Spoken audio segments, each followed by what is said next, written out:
Welcome to Pindar Poetry. We hope you learned something new. You start by confirming essentials. Check Android version and free storage, then connect to a stable Wi-Fi network and power. Once done, open Settings and tap Apps or Apps and Notifications. Make sure Play Store and Google Play services are visible. You need app permissions allowed for background data and installation from Play Store.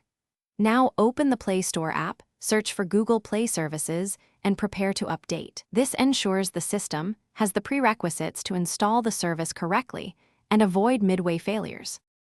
You now execute the update. In Play Store, locate Google Play services and tap Update.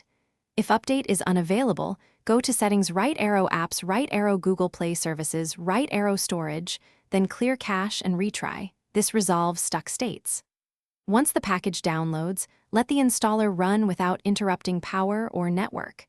Make sure Play Protect isn't blocking the installation. If prompted, allow. The reason for these steps is to replace modular components safely while preserving app data and system stability. Finish by restarting your device so the updated components load into system memory. After reboot, verify Play Store and dependent apps function normally, and check Settings, right arrow Google, right arrow Account Services for sync. If problems continue, uninstall Play Store updates from Settings, right arrow Apps and reinstall updates. This resets the updater. One key troubleshooting tip: ensure system date/time and Google account sync are correct, because mismatched clocks or disabled sync commonly block authentication and update completion.